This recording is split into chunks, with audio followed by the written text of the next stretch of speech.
Heavy on the laughs, heavy on the drama. 100-pound roomies is not disappointing, y'all. Stay tuned.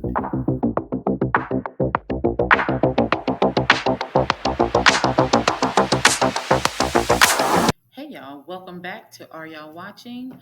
Let's go ahead and dive into episode 4. And it's getting serious, okay? And it's moving pretty fast for this show. So we pick right up where episode 3 left off, where we see Jazz admits herself into the ER. She's in a lot of pain. She's not feeling well.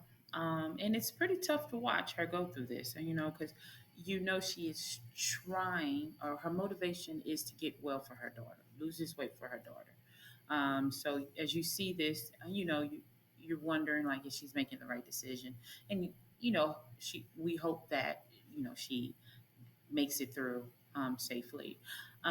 Before this hospital visit, her doctor explicitly told her to either get off the shot or she needs to eat her protein.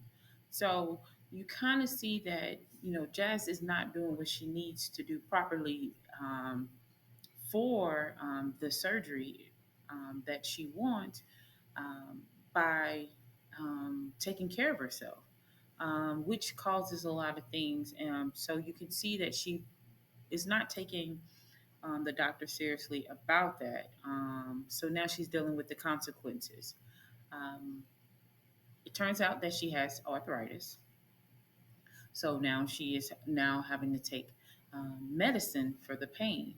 And you can imagine if she's not eating or at least taking her protein, how could she stomach pain medicine?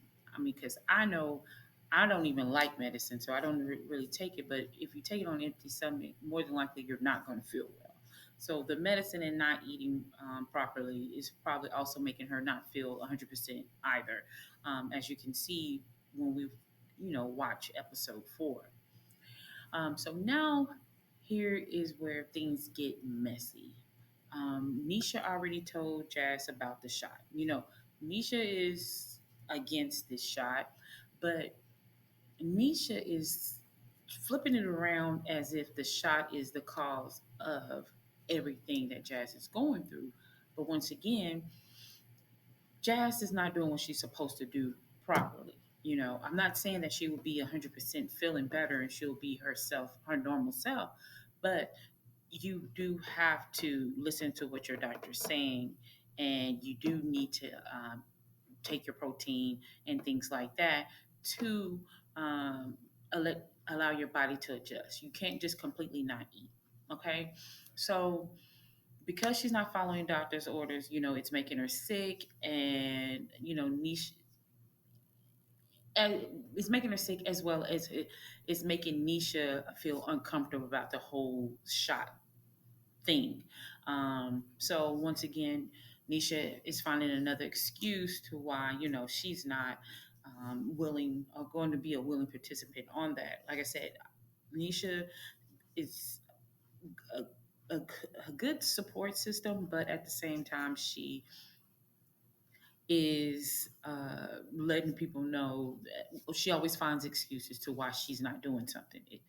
So you'll see it. You can see it pretty much within these episodes. Um, so the lady's birthday is coming up, so they're planning a camping trip. Well, Nisha is planning a camping trip. She's going off of the stories that Jazz grandparents told her about camping, as well as Jazz letting her know that she used to camp a lot. And and then also we find out that Nisha went camping a lot within the cult, but she didn't like it. So you also want to think like if the cult was triggering for you, would want to stay away from the trigger moment, and camping would be one of those. But she says she's doing it for, you know, Jazz, help her spirits and things like that. But honestly, I'm side eyeing Nisha's motives. Something just doesn't seem right about the whole planning of the trip. I hate that I sound like a Debbie Downer or negative Nancy. But if you don't like something, find something else to do. you know, with this within the episode, she say she's throwing this out here like I did all of this, I planned all of this, but at the same time, you see what Jazz is going through. So why would you plan this type of trip? So to me, eh, there's other motives to these things, and like I said, they both need each other. Um, in different ways. Jazz does seem, a little bit more uh, insecure as well, and then Nisha seems more outgoing and up the beat. But at this, like I said, at the same time, Nisha does need Jazz for that friendship and bond. So she's holding on to Jazz for her own personal gain as well, even because she is a giver and she wants to give to Jazz, but she does also need that friendship as well. So I believe she values it, but her motives are kind of twisted. So we're past the shot, they continue to pack and things like that. So we also get into Nisha's world, where we meet Nisha's friends that she said she met in middle school and things like that, which is good. So, but besides her being in the cult, she did have some type of normalcy. But I guess it was just something strict and something that she did more often than just be a regular teenager. Um, and of course, Joel is brought up. Her friends want her to dump Joel or, stop dealing with Joel because he's always in and out of her life. But, you know, Nisha, really does think that it could possibly be something there, or she's just giving him a chance to show up and improve her friends wrong. So, Joel, invites her out and takes her out for on a date that something he claims it's a date, and um, Joel is giving me user vibes. He's been in her life for 20 years, and like I said, he's dipping in and out, but he's giving her the bare minimum. Um, and it's like she's letting it happen. She doesn't want to speak up about it. Like she doesn't want to lose him because of the fact that he's been around so long. She doesn't want to lose that friendship, which means she's holding on to it. So she's not going to really say anything. Um, but like I feel as though he's a user. He knows that he could get you know sexual sex from her if needed. Um, as well as anything else. I mean, she seems definitely like a cool vibe, cool woman, but he definitely lets her know that no, I kind of like where we're at. Like, what a crush to Nisha. I feel you can see it on her face that she's not happy. Like he didn't even really fully go out of his way on this date for her. If this is the first time, I would assume that you would make more of an effort. I mean, he made an effort, but women would want more of an effort. Even if they were friends for 20 years, and if this is a friend date to him, you would still want to show her something different. Because I don't really think that Nisha just really just goes out on dates. You know what I'm saying? Yes, she's out, but I don't think she's just out in the streets. She's not outside. Um, and I wish he would have took more effort, because if you can play in my booty, then you can play her and make me feel good and treat me like a queen. Because don't play, don't play with my body like that, because it is valuable. And I really do think that is something that she had to kind of deal with as well. It's like, I'm giving this man my body and you can't even really treat me right, regardless if they are friends. Oh, no sir, no sir.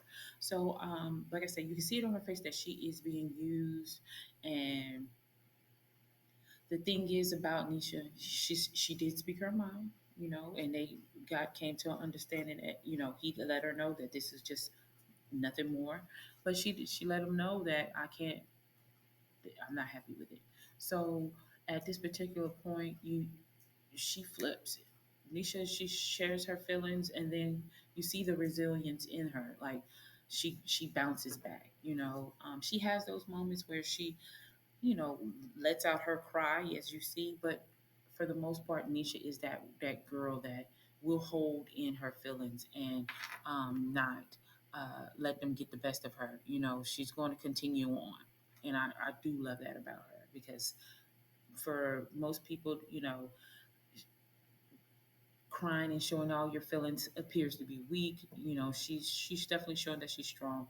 But at the same time, that can backfire on you because then you're not telling people exactly what you want and exactly what you need when it is needed to be said, and you're just holding it in until you know you explode. So we go back into the trip, the planning of the camping trip. Nisha is hyped. She is ready to party, as you can see, and Jazz is barely able to walk and eat. But they're both trying to stay positive. You can see, Nisha is kind of like, I don't know about Jazz, but you know, Jazz is saying she can go, so they definitely go. But you can see they are on different wavelengths at this time right now. Um, once they hit the road, Jazz is making it known she doesn't feel well. She's in pain. Her legs hurt. She's in pain. She feels nauseous. Things like that. And Nisha's still trying to be that upbeat friend.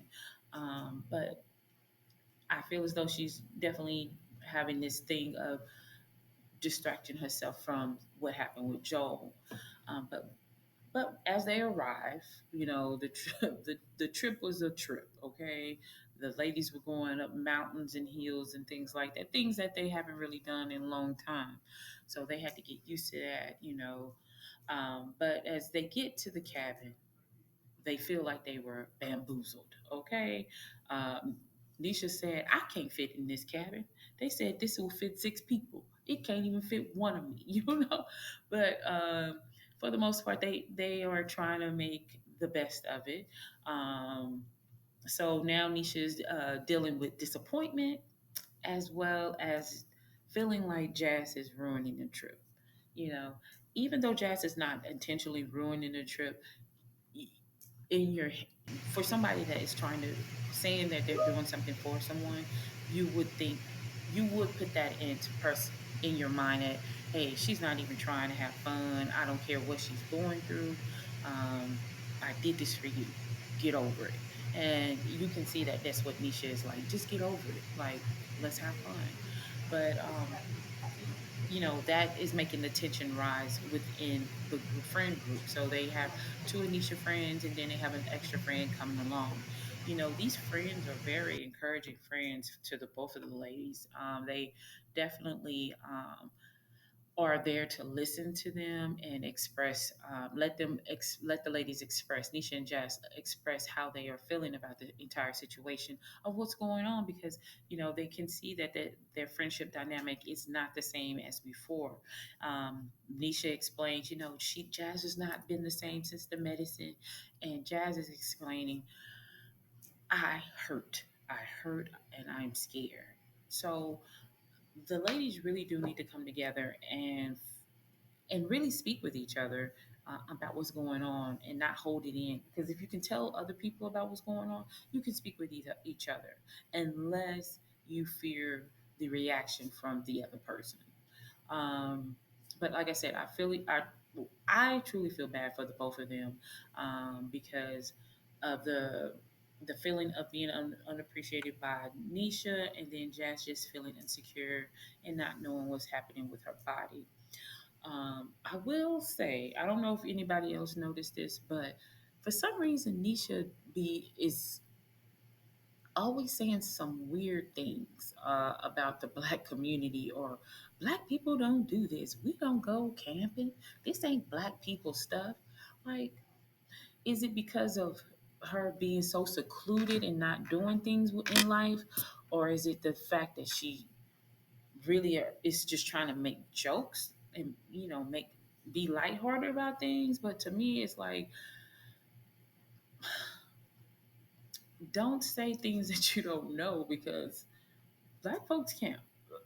Black folks do exciting things, and I am one of them. I am a person that will skydive. I will camp. My family is from the country in Texas, like we do things like that. We do trail rides. So to me, I take offense to it. Or is it because she's a Californian girl and, they're kind of maybe city life? I don't know. I just don't know. I don't like how she says these things about, the black community. Um, because to me it's like a put down. But we shall see if she lets up on that, or if it's like a nervous tick or something. I don't know. Anyways, um, so once again, Nisha brings up the shot, and I just and she mentions the shot to the friends, and I really do think she just resents how it's coming along, for Jazz, but also, she sees Jazz losing weight and she's not. And Jazz mentioned that. Nisha just feels a certain way because she's not losing weight like she said she was going to do. And never within the show, within these 4 episodes, did Nisha really say she was going to lose weight. She did say that she will support Jazz and I will take you places. So maybe the communication is not there and Jazz is hearing what she want to hear. But I don't think Nisha really truly said that she was going to do this true weight loss journey. I know she said, I'll cook for you, I'll be there for you, I will be your support system. Because honestly, I think Jazz is happy where she is at. She's not really trying to lose weight because she sees how Jazz is with losing the weight and being on that shot, which gives Nisha more ammo of like, I ain't doing it. If it's gonna make me feel like this and I'm not gonna be my vibrant, lively self, why would I want to do that? Why would I want to put harm to myself? I'm perfectly fine the way I am. So Nisha does have a point, because of the fact that Jazz is walking around here just not well at all. But once again, Jazz did not do what she was supposed to do. So if Jazz was supposed to do what she was supposed to do, eating her protein and things like that, or just get off of it for a little bit, maybe she wouldn't be as bad as she is. Who knows? Who knows? But this episode definitely highlights the emotional and physical toll that weight loss can take on, um, not just the person that's losing the weight, but also their support system. These are two, people trying to show love for each other, and they're going through different struggles. We have the fear of losing life. Um, Being in pain, um, family support with, Jazz. Then you have Nisha, who is being that support system, but as well, she's dealing with relationship issues. She's dealing with also more of her physical. You know what I'm saying? She's not little, so she can't do everything, but she is trying to do the best for her as well as Jazz. So as I see, this is definitely a show that we definitely want to keep watching, because it is getting good, and we definitely want to see how they make it through this. I do hope that these ladies, begin to speak with one another and listen to one another, as it continues to go. Well, that is my review slash rant. Thanks for sticking with me on this. And please don't forget to like, share, and subscribe if you haven't already. And then I will catch you on the next episode of 1000 Pound Roomies. Thanks for watching. And guys, y'all have a great day.